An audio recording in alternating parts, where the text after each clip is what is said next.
You're listening to On Shifting Ground from Commonwealth Club World Affairs and KQED.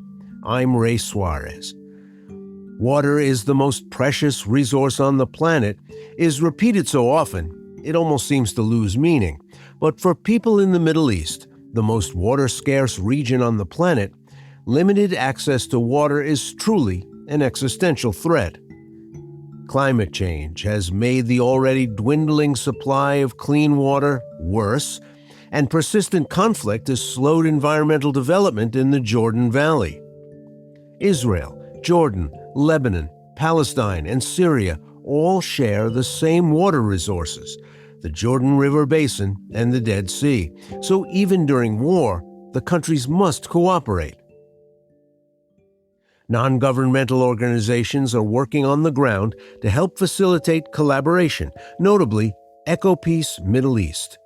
EcoPeace has created a Green-Blue Deal, an initiative to advance climate security through coalition building. The organization believes such projects can be a blueprint for sustainable peace in the Middle East.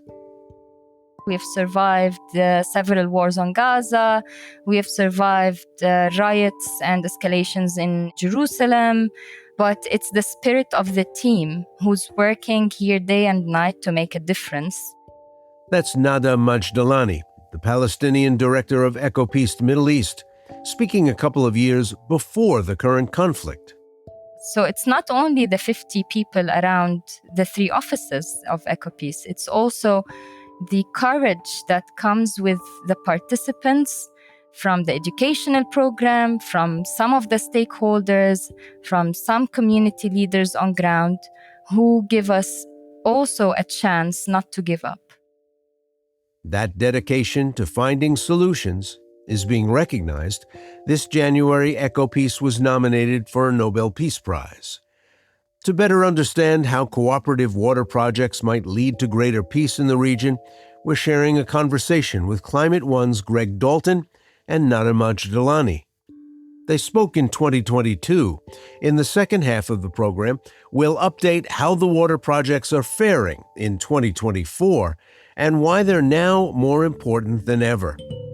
Greg takes it from here.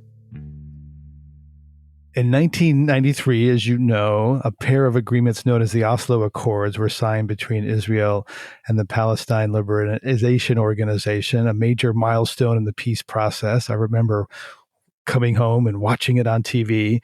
You were living abroad at the time, and following those agreements, you returned to Palestine. What was that return like for you? It was like a dream. I remember crossing back from Jordan to Palestine with a truck full of boxes and memories from all the places that my parents were living at, and we were moving around.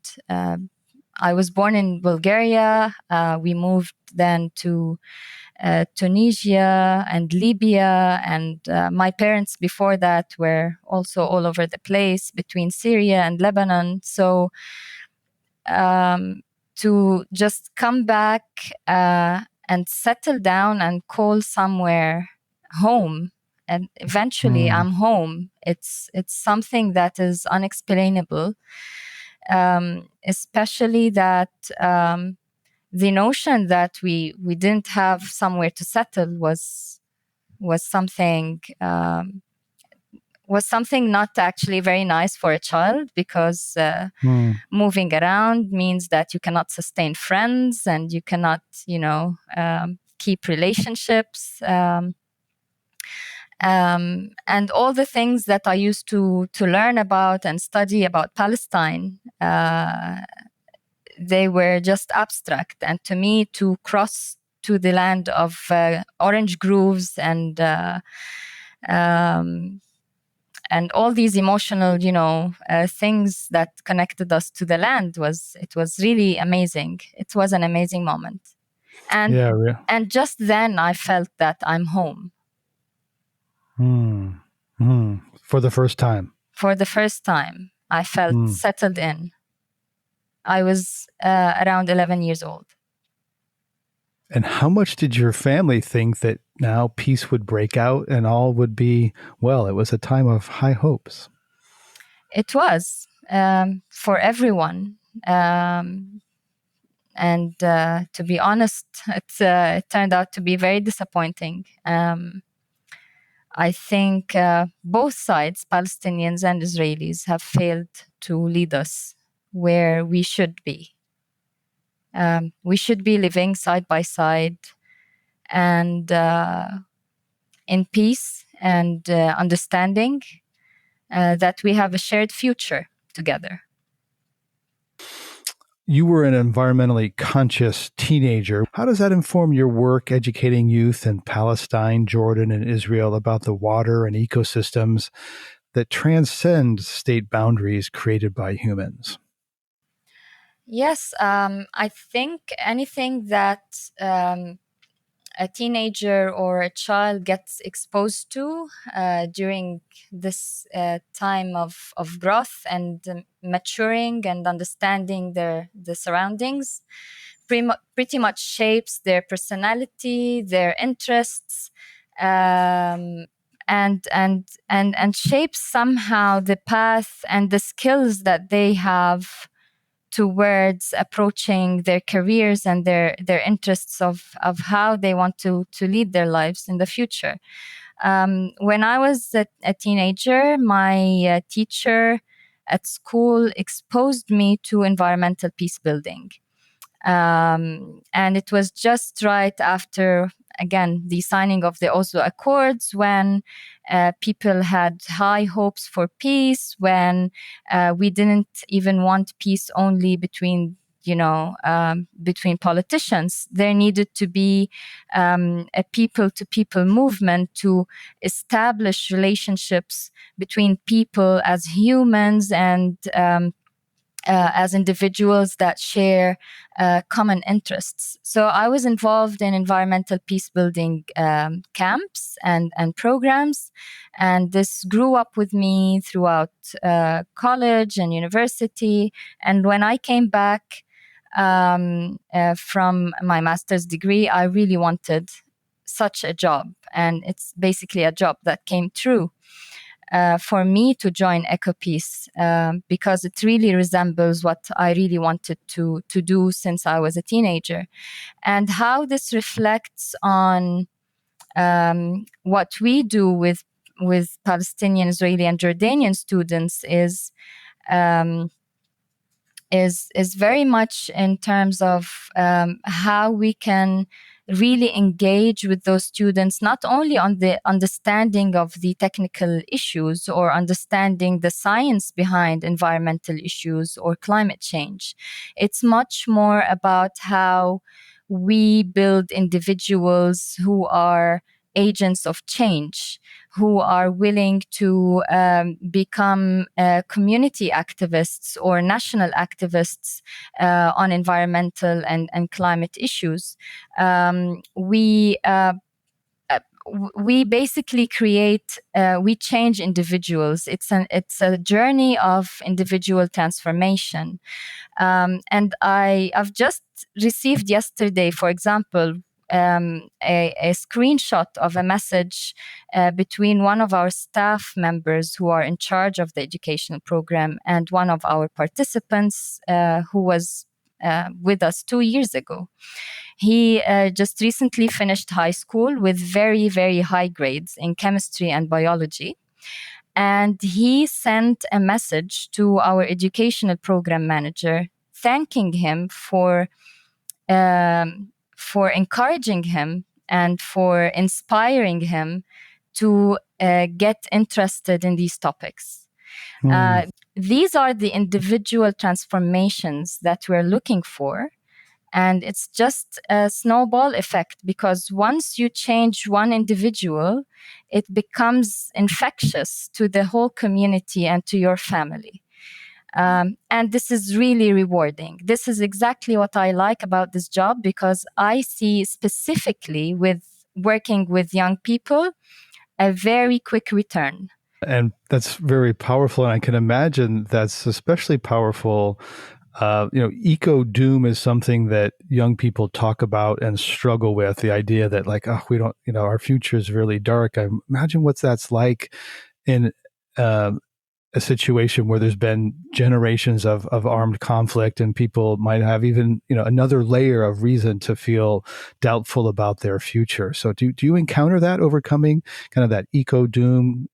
We do, but as you mentioned, there's another layer of fear of the future, because environmental issues, climate insecurity is linked much to water insecurity, which in our part of the world is also connected to the conflict.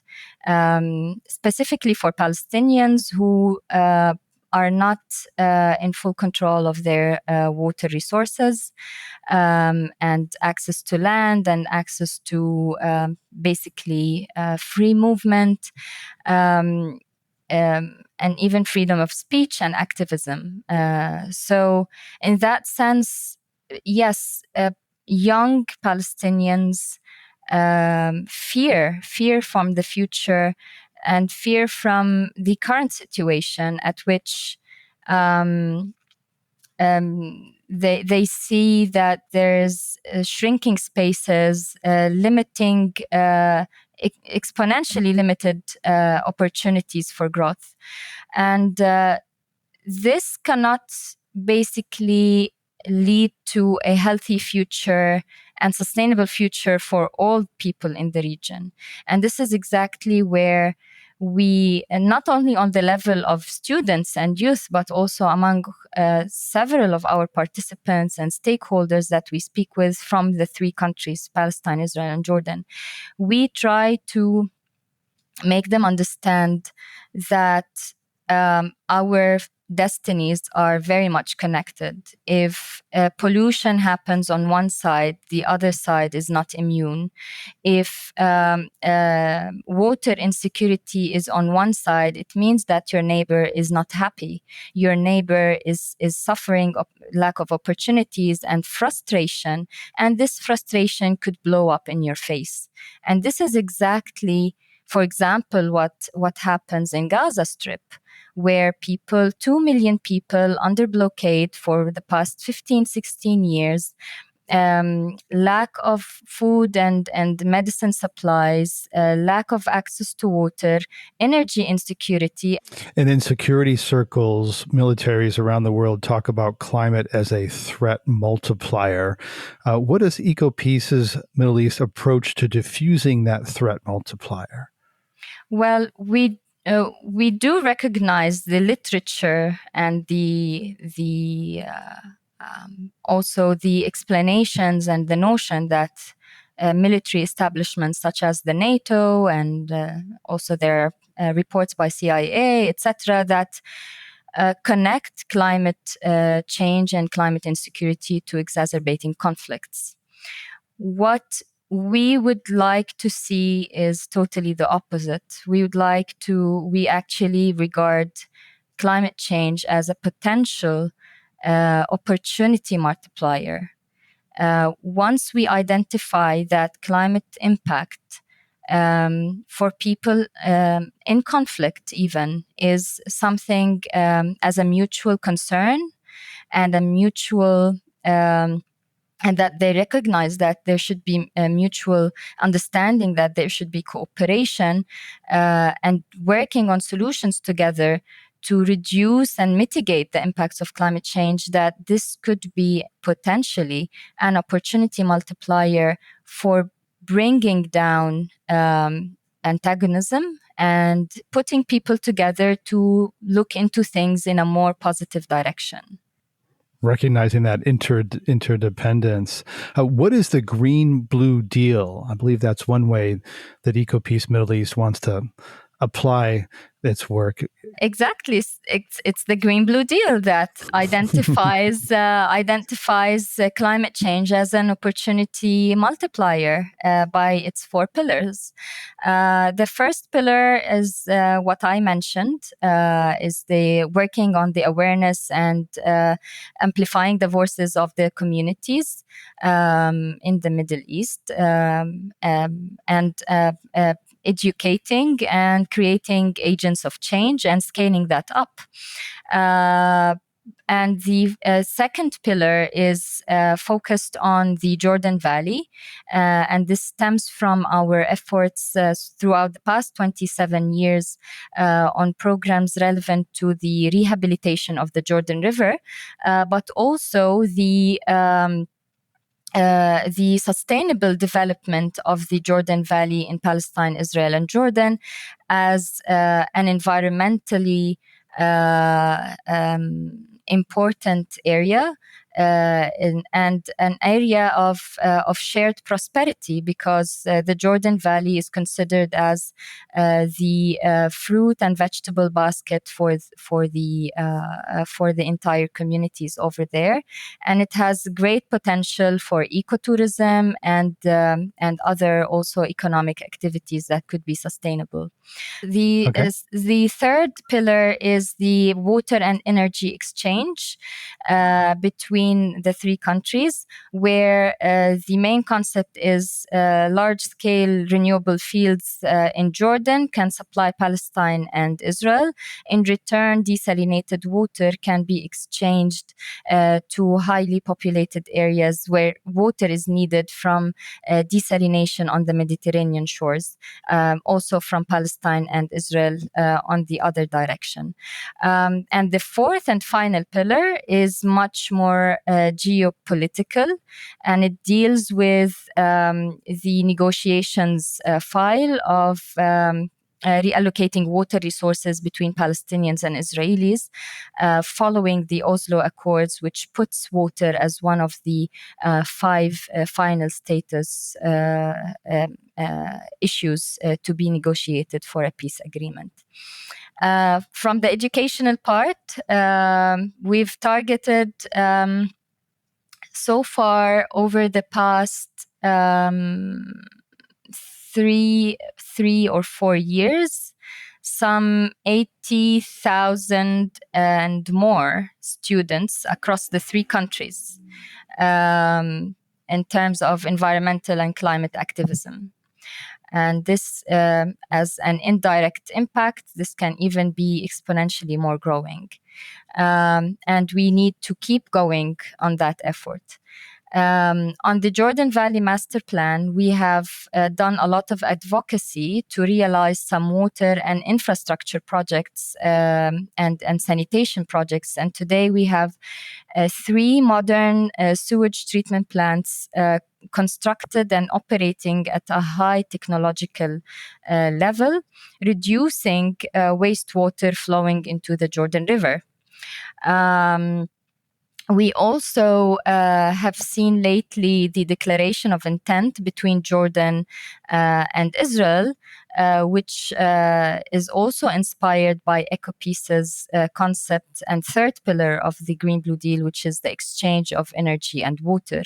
The declaration of intent was signed between the Jordanian government and Israeli government and brokered by the Biden administration, specifically John Kerry. He was there during the signing of the agreement, which stipulates exchanging renewable energy produced in Jordan with desalinated water produced in Israel.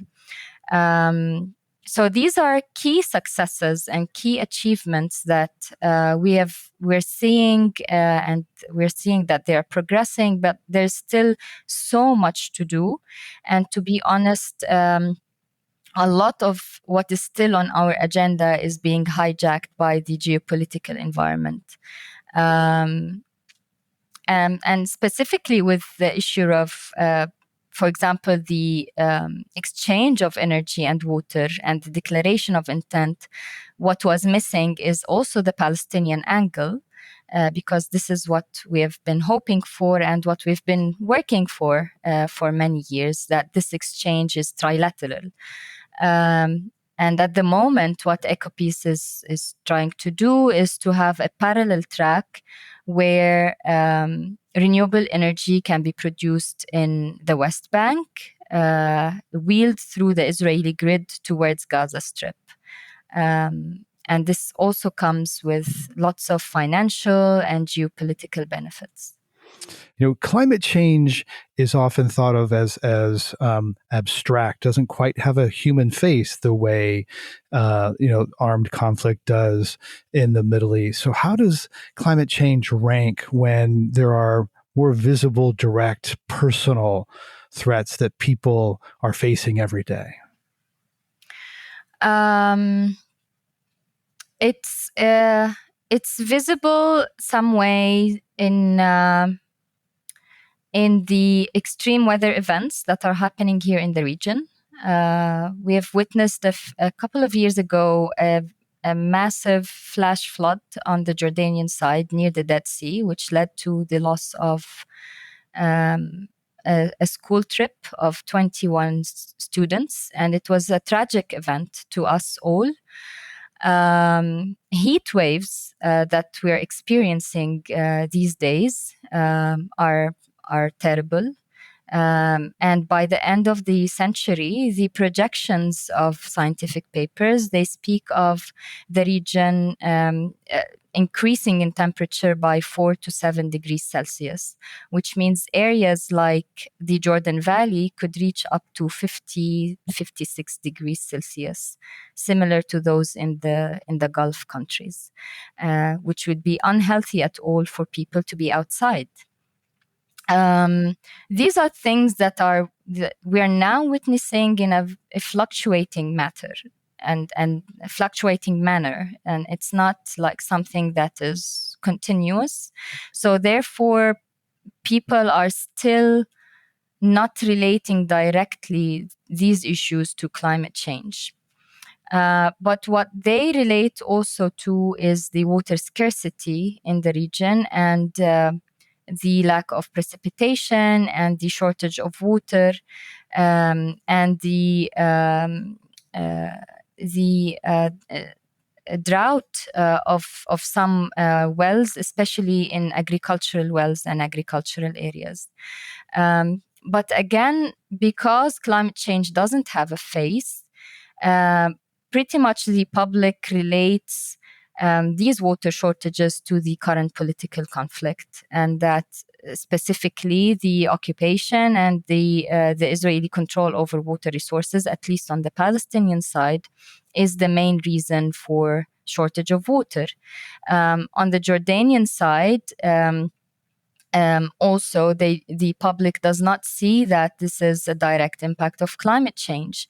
They see that the flooding of Syrian refugees and refugees from Iraq in the past is basically putting more pressure on water resources and leading to the water crisis in Jordan. However, we need to recognize, and this is what we always try to educate about, is that all these issues are interconnected and they amplify each other in terms of the impact. Nada Majdalani is the Palestine Director for EcoPeace Middle East, an Israeli, Jordanian, and Palestinian organization working for peace through environmental cooperation. Nada, thank you so much for sharing your story and your insights from Ramallah today. Thank you. Thank you, Greg, and to everyone else. Take care. This conversation with Greg Dalton was recorded in 2022 and produced by Climate One, our sister show from the Commonwealth Club World Affairs. On Shifting Ground takes you around the world, diving into the biggest international stories that are challenging leaders and communities around the world. And there are few issues as challenging and high impact as climate change. When I want to better understand why the climate crisis is inflaming international conflict and inspiring global cooperation, I listen to the Climate One podcast. Every Friday, hosts Greg Dalton and Ariana Brocious bring you empowering conversations with world leaders, activists, and scientists. And they'll connect you with all aspects of the climate emergency, from our everyday actions like cutting tailpipe emissions and composting, to easing eco-anxiety and the long-term future of climate planning. So if you want to hear the real stories of people and places affected by climate disruption and participate in the global climate solution conversation, Download Climate One wherever you get your podcasts.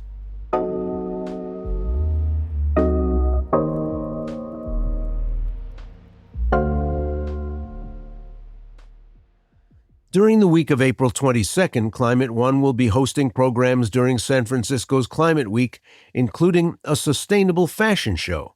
You can find out about all those events at climateone.org.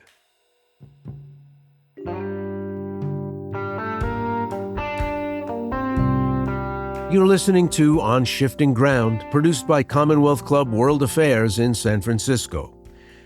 After the break, how has 6 months of war threatened Gaza's fragile water infrastructure, and why climate science might help Palestinians build peace with Israel? If you missed any part of this episode or want to catch up on other international stories, download our podcast on Apple, Spotify, or wherever you get your podcasts. This is On Shifting Ground. I'm Ray Suarez. For decades, Israel and the Palestinians have been in conflict, and the most recent violence can't help but make you feel that peace may never be attainable. How can the two peoples ever find common ground? But climate scientists working to find solutions in the Jordan Valley think about cooperation differently. Science, environment, engineering is a global language. It's a common language. It's a common interest. And when we use this language as a diplomacy tool, as a tool to bridge between people, it's working. That's Dr. Tareq Abu Hamed from the Arava Institute for Environmental Studies. He has a similar outlook to EcoPeace's Nada Majdalani. But how has 6 months of war and a death toll above 30,000 eroded Israeli-Palestinian cooperation? And after the destruction that may set Gaza back generations, where do water projects in the region go from here? Dr. Tareq Abu Hamed is the executive director of the Arava Institute for Environmental Studies, a recognized leader in renewable energy technology and regional cooperation. He launched and led the Institute's Center for Renewable Energy and Energy Conservation and served as the Institute's academic director. Welcome to On Shifting Ground. Thank you so much for having me. You know, with all the reporting that's been coming out of Gaza since October, I don't think water has been mentioned at all, more than a handful of times maybe, because the human conflict, the loss of life on the ground, the events that have proceeded from the attack of October 7th have all taken a much more prominent role. But it is an important thing to remember that region-wide, water is a pretty big deal. Was there a water problem in Gaza already before the current humanitarian problems? There always been a water problem in Gaza, not only in Gaza, in the whole region, because of the impact of climate change, the increase in the population, and especially in Gaza, because of the lack of electricity, people did not have the capacity or the ability to desalinate enough water or to recycle the wastewater to, first of all, to conserve water, to provide people with the water that they need for their daily uses and also for agriculture. Lack of electricity prevented Gazans from treating the wastewater, which means the untreated wastewater is either flooded into agricultural fields and it infiltrates into the shared aquifer, which is the coastal aquifer. It's shared aquifer between Israel and Gaza, so the pollution doesn't stay within Gaza. It also impacts Israel. And the aquifer, which is the main source of drinking water in Gaza, this was also prior to October 7th, 96% of the aquifer was polluted with organic material. And also the untreated wastewater is dumped into the Mediterranean. So it also pollutes the beaches of Gaza, and that pollution also travels north to Israel. And also the lack of electricity prior to 7th of October prevented Gazans from having, the power that they need to run their desalination plants. So water was a challenge in Gaza. And after October 7th, this challenge, this problem became just bigger and bigger. People do not have access to the water that they need for few liters a day for each person. And here comes the Arava Institute. We are an organization that advances cross-border environmental cooperation. We implement projects in the whole region, in the West Bank, in Gaza, in Jordan, cooperation with Morocco on shared environmental issues. And projects that we implemented in Gaza are also related to water. Off-grid technologies to produce drinking water, off-grid technologies to treat the wastewater. And currently we are working with our Gazan partners, even on almost on a daily basis, to provide Gazans with the technologies that they need to provide people with the drinking water. Technologies that are off-grid technologies, run on solar energy, desalinate water, generate water from the atmosphere that sucks the humidity from air and converts it into drinking water. There are some 11 or 12 million people in Jordan. There are about 9.5 million in Israel, millions more in the occupied territories, West Bank and Gaza. Strictly speaking, is there simply, if there was the highest degree of regional cooperation possible, is there enough water in that part of the world, period, to support 25 million people? There is enough water. Look, this region doesn't suffer from the lack of natural resources, doesn't suffer from the lack of know-how. This region is suffering from the lack of trust. And trust preventing people, preventing countries, preventing communities in this region from cooperating with each other. We have the right technology, desalination technologies. We have the right natural resources. We have plenty of sun, plenty of solar radiation that we can convert it to produce the power that we need to run these desalination plants.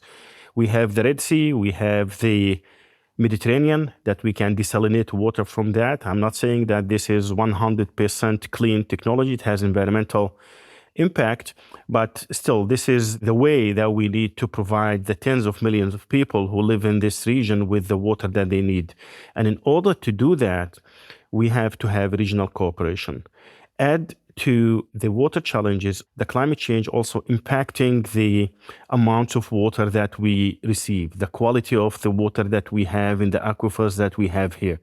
Climate change is a threat, but again, it's an opportunity for these people. The climate is a great tool to bring people together. And this is what the Arava Institute for Environmental Studies does. We use environment, we use the climate threat as an opportunity, as a diplomacy tool. We call it environmental diplomacy, to bring people together, to work together on a common interest, to solve the region's environmental challenges, and also to build understanding, to build trust, because without trust, you cannot implement sustainable projects in the region. I've been covering the conflict between Israel and the Palestinians for 3 decades.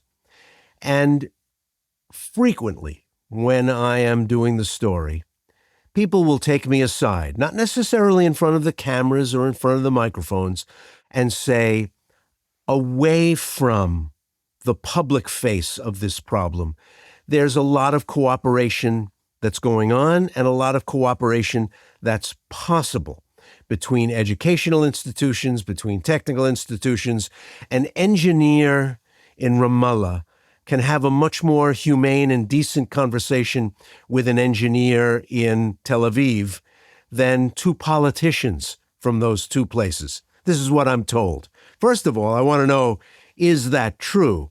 Are there versions of Israeli-Palestinian cooperation away from the camera lights and away from the politics that are really worth knowing about and really worth building on? And 2, whether that offers a vision of the future that can be better than the terrible thing that we're experiencing today? First of all, I agree with what you said 100%. There are a lot of things in common between Israelis and Palestinians, much more than the differences between the two people. Science, environment, engineering is a global language. It's a common language. It's a common interest. And when we use this language as a diplomacy tool, as a tool to bridge between people, it's working. If we at the Arava Institute manage and succeed to bring Palestinians from West Bank, Gaza, put them in the same classroom with Israeli students who just finished the army, and they find a way, they find the environment as a common language and use that language to build understanding, and then they continue this relationship between them for many years. So it's working. The Arava Institute is a success story when it comes to regional cooperation, when it comes to applied environmental diplomacy. It's a language that can give people the opportunity to see the human in the other.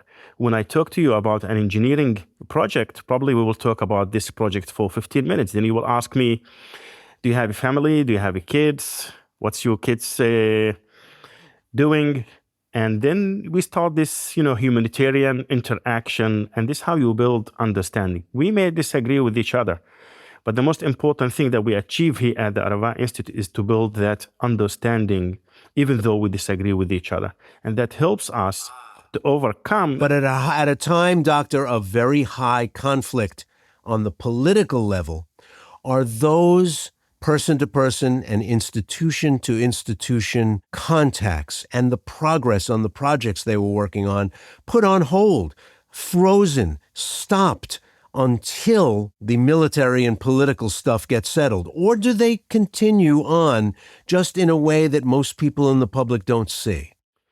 90% no, 10% yes. The work, the graduates, the alumni of the Arava Institute continue this communication, continue the interaction with each other. And why?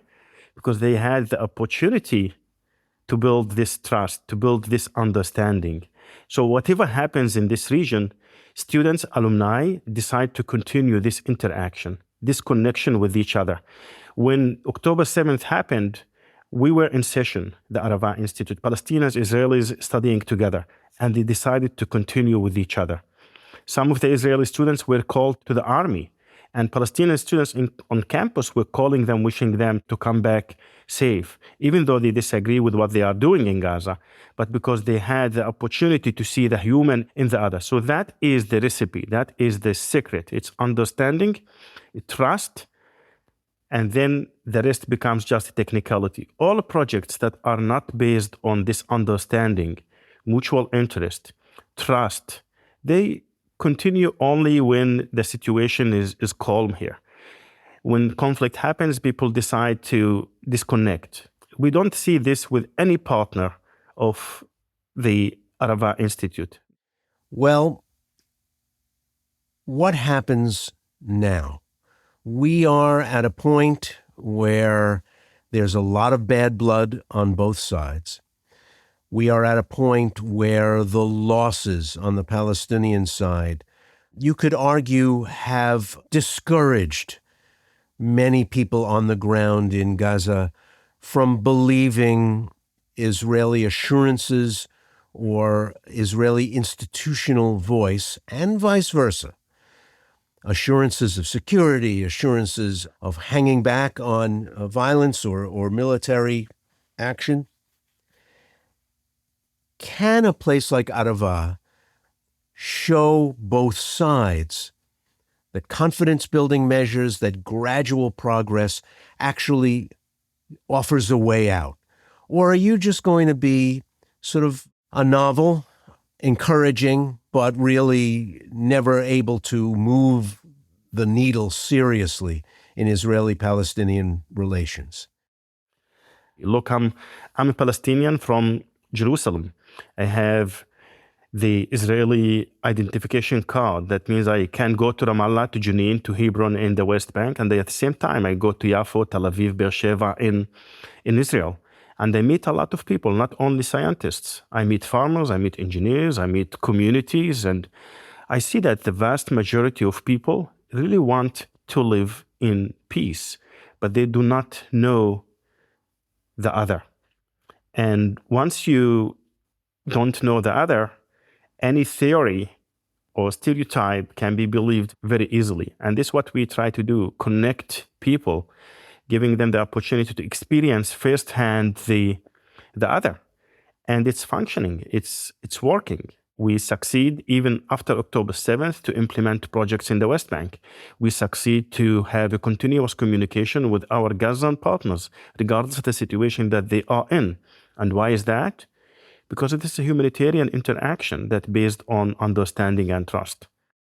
When you have 1 million people on the road, unhoused, dispossessed, running for cover and safety from a place that they've lived in a long time to a place where they're taking temporary refuge, does it make everything you're trying to do in terms of water, in terms of sanitation, sewage removal, all that much harder? For sure, it makes it much harder. And the major challenge that will face us, it's actually not rebuilding Gaza. It's not just providing people with the water that they need or the agricultural capacities. The major challenge that we will face is convincing the next generation or this generation that lives now in Israel and in Gaza that there is a partner on the other side, that there is a person who is willing to listen to you, to have this dialogue again. This will be the major challenge, to overcome this trauma and allow people to accept even talking with the other. And this is what we're trying to do right now with our Palestinian partners. What happened on October 7th happened because of the disconnection between the two societies, the fear that the politicians used to make this disconnection. Given what's happened since October, has the existing infrastructure in Gaza been degraded even further? When you start to rebuild, because we in the United States just see pictures of leveled buildings, destroyed streets. I'm assuming that under those streets, there are pipes that are also being destroyed, sewage lines that are also being destroyed. Are you even further away from being able to provide safe, healthy infrastructure for your people than you were 6 months ago? Yeah, look, Gaza needs to be rebuilt from the scratch. We see the photos, we talk with our partners, the infrastructure is almost totally destroyed. Rebuilding Gaza will take years, but it will happen. But people cannot wait for this infrastructure to be rebuilt. We need to provide Gazans with the technologies that can provide them immediately with systems that treat the wastewater, provide drinking water, generate electricity, provide them with the internet that they need to have at least the basic needs until they rebuild the city. And currently, the Arava Institute, with our Palestinian partners, with international partners, we're building a coalition to send these technologies into Gaza. Our Gazan partners are identifying the needs, the locations, and this is how we work. It's not that we come with the solution. No, the solution is told to the Arava Institute by the Palestinian partner. They say, this is our need. Please help us design a solution together to this challenge. So this is what Gaza is in need right now. Technologies that they don't need major infrastructure. Off-grid technologies that they can solve the environmental issues and provide people with the basic needs that they need.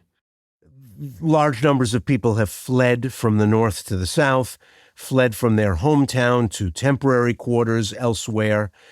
What kind of problems arise immediately when you have a city that is normally home to 300,000 now sheltering 500 or 700,000 people? What are the dangers here? This war has huge impact on the environment. The sewage is infiltrating into the aquifer, polluting it more and more.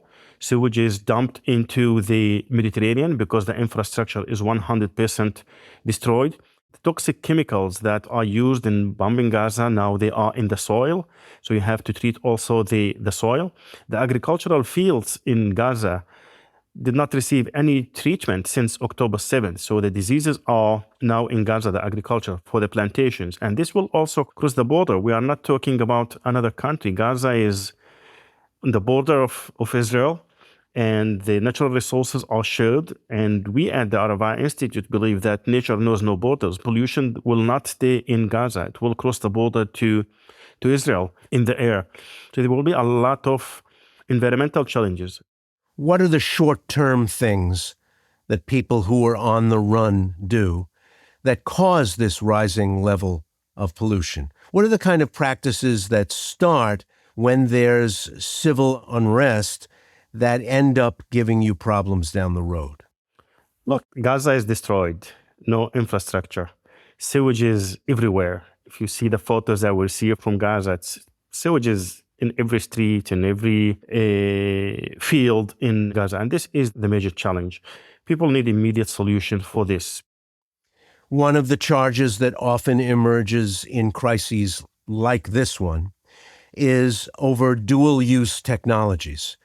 Technologies that are transferred to someone who might be an opponent, might be an enemy, that they can use for hostile purposes.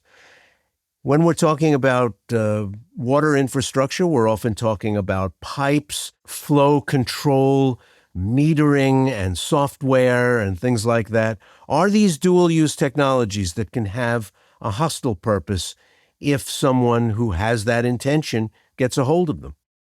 The Arava Institute is in this business for 27 years on regional cooperation, implementing projects in the whole Jordan, West Bank, Gaza, and every project that we implement in Gaza and the West Bank, we get the approval of the civil administration, which is the Israeli army. They know the technology, we get the approval from them. They know that these technologies don't have dual use. They trust us, they trust our Palestinian partners. These projects are humanitarian projects. So again, every project that we conduct, we get the approval of the Israeli government and also of the Palestinian government. You've mentioned a couple of times that there may be at play here self-interest, that Israel should be concerned with these problems, in part because they don't stay in Palestinian areas. Let's talk specifically about groundwater. I know you've got a shared aquifer. Isn't there a percolating effect that takes out a lot of the stuff when you dump water somewhere and it leaches into the subsurface? Doesn't that take care of some of it like filter paper would? No, this needs significant treatment. This needs a biological treatment. And this is very important point. Look, most of the surface water that we have in the region has a transboundary aspect. 60% of the fresh water has the transboundary aspect. That means rain, streams, they cross the border. All the aquifers in this region are shared aquifers. The mountain aquifer is shared between Israel and the West Bank. The coastal aquifer is shared between Gaza and Israel. The Jordan Valley aquifer is shared between Jordan and Israel. The Arava aquifer that we sit on here is shared between Jordan and Israel. So regional cooperation is a must. When one aquifer is polluted by one country, it impacts the whole region. And treating it needs a partnership. And this partnership to be implemented, you need the trust. So it's doable. But preventing it is cheaper than treating it. Are there people getting sick today from the water they're drinking in Gaza, wherever they are, in temporary housing, doubled up or tripled up with members of family in another town, living in refugee camps? Are there people, especially young people, getting sick today from what they're drinking? They are. And if we look to the news reports, we even hear people that they are dying because of the diseases that are caused by the polluted water in Gaza. We are talking about water that is not it's not fit for human consumption in Gaza, highly polluted with sewage. Someday, I hope it's soon, but someday, the shooting is going to stop. The smoke is going to clear. What are the first things you have to do when that happens? The first thing we'll do is to help people to overcome this trauma on both sides, in Israel and also in Palestine, in order to keep the communication, the dialogue channel open. We know that this is the most sustainable, effective way to have a peaceful region. Israel will be here forever. Palestinians will be here forever. And we tried everything except a sustainable peace that is built on understanding the other. Are you optimistic? I guess part of doing your work is being an optimist. Are you still, in the face of everything that's happened in the last 6 months, an optimist? And are there Israeli partners who would answer the question the same way? I'm optimistic, realistic, because I see that it is working. It is succeeding. I see that with our partners. I see that with our alumni. And again, as I said, there are a lot of people who believe in the same way in Palestine and also in Israel. We live in a time, we live in a region that no one of us has the luxury to give up on things that we believe in.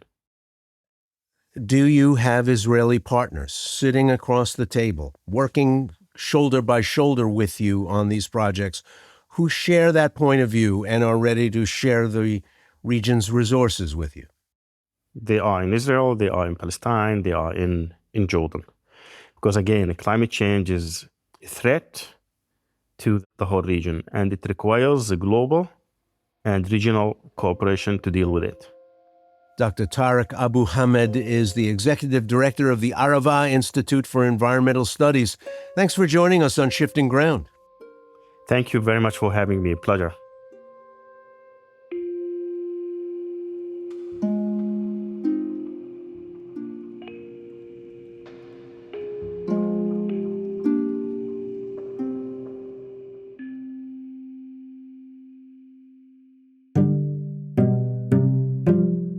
You've been listening to On Shifting Ground, produced in partnership with KQED, with funding from listeners like you. Today's episode was produced by the team at Climate One and Elise Manukian. It was mixed and mastered by Matteo Schimpf. Additional production and engineering were provided by Rob Spate. KQED's Jim Bennett is our technical supervisor. Jared Sport is our executive producer. Philip Yun is co-CEO of Commonwealth Club World Affairs. Our music is from Blue Dot Sessions. I'm Ray Suarez. Thanks for listening.